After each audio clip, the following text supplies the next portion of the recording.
What's up, guys? It's your girl Serpentine10, and I have a question for you. Who is your favorite big baddie in a fighting game?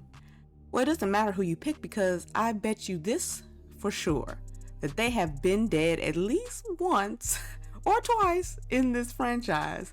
So what we're going to be talking about today is why do video game and fighting game villains stay alive in these franchises?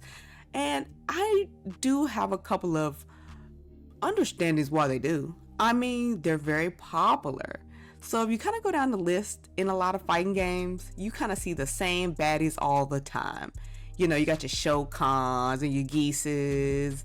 Even Heihachi, he made a return. So we're going to be talking about why this is in a lot of cases and why these characters always find their way back into our hearts for better or worse. So video game villains are very, very important to a lot of franchises because they actually give the, people that are involved in a lot of these storylines the person to chase after. And I think that is one of the number one reasons why a lot of these villains come back. I mean, one of the biggest examples of that has to probably be M. Bison. So as you know, we didn't know what was happening with M. Bison before.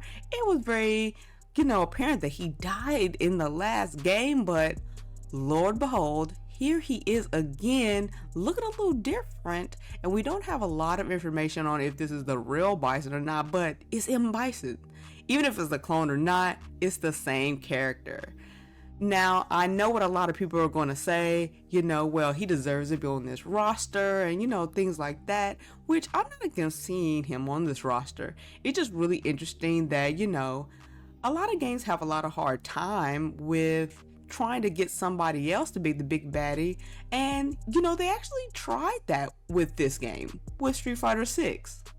As you know, they tried JP. So JP is the next big baddie that was supposed to be in Street Fighter 6. I think that just didn't work out. If you played, the whole world tour mode and figured out what JP was kind of up to a certain extent and understand what his motives are, JP definitely could be a secondary villain, but he does not seem and feel like the main bad guy of this series. It's just something about his character that just has this, I want to be on my own, I don't want to be with Shadaloo kind of feel to it once you understand everything that's going on. That's probably why M. Bison was also brought back as just being that main guy. And on top of that, JP used to work for Bison. So as you all know, he was his accountant. So as we see, people wanted Bison back. I guess that people just did not like, JP that much. And I'm not saying that, the development team changed their mind on this last minute. I'm sure that they already had plans on bringing back M. Bison. But I do see that they tried to make a replacement within JP. I mean, even his default costume has that orangey kind of color, just like M. Bison's suit that he, wears. So they was trying to give off some kind of vibe with that, him doing psycho power. He was supposed to be some sort of replacement, but that just didn't work out. Now, replacements happen all the time in fighting games. As we can see, Heihachi is back, but who was here before him? Reina was. So Reina is Heihachi's daughter. She does a lot of his moves and whatnot, but who is back on this roster and everybody loves it? Heihachi. So he is back even with Reina being here. And it was kind of funny because Harada definitely told us that he was 100% dead, but we shouldn't have believed that because here he is in all his glory. Even with Reina being here, and she looks like she's supposed to be a secondary villain to Heihachi, I guess that it just comes to show that Heihachi was the main favorite and he was going to be brought back on this roster regardless of whatever happened, and this will probably happen for the next day if nothing happens to him. So next I just want to talk about popularity and just overall wanting the sales from a character. So this is another reason why a lot of these villains or characters come back is because, they're gonna sell.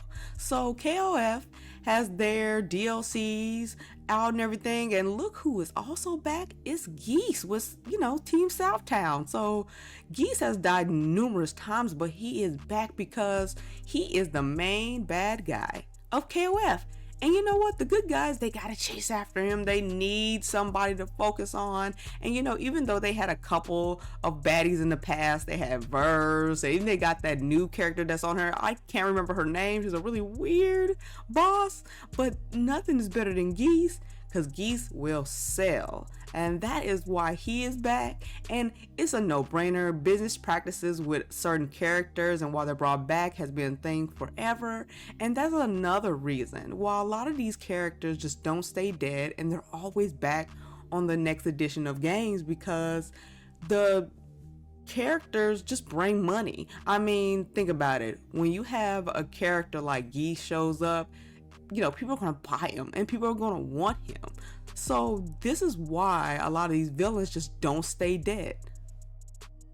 Also, a third reason is, like I was mentioning before, the good guys have to pursue someone. I mean, a good example of this is Shao Kahn. Shao Kahn has died numerous times, but what really is Liu Kang and Raiden and all the other guys really gonna do?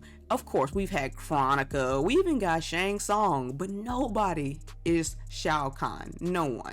So he's gonna keep on coming back to give the good guys something to do every time. So we need those stories to continue, even with him being General Shao in a different timeline. He's still there.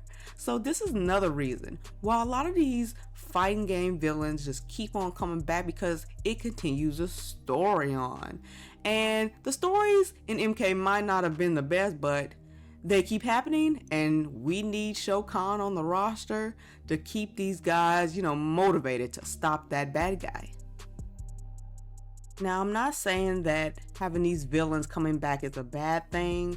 I just always wondered to myself what always have motivated them to return, and how come, it's a must. And those three reasons that I gave out is the one reasons that I kind of feel like that it keeps happening. A lot of it is just that, they're popular, they make money, and, they actually continue the story. And we've seen this time and time again with all these newer games coming out, these new fighting games. They are starting to have a legacy, having like a big bad, and you see them over and over and over again as well. And it's not only fighting games that do this. Other games do this, where you'll have a big bad just be the bad guy all the time. They never really switch it out, or they just keep on coming back. But I wanted to talk about fighting games because I have seen this trend for, this round of fighting games, especially with, Geese and Shao Kahn and Heihachi and Bison, iconic characters that we know in fighting games, and they just will not stay dead. It was at one point that Shao Kahn used to not be playable in, game, but, he is in every game now. So it's just like little bitty things like that where, the main bad guy is just kind of here to stay. Doesn't matter how many times you get rid of him. You might see him die, you might see him suffer or whatever, but he just always keeps jumping back.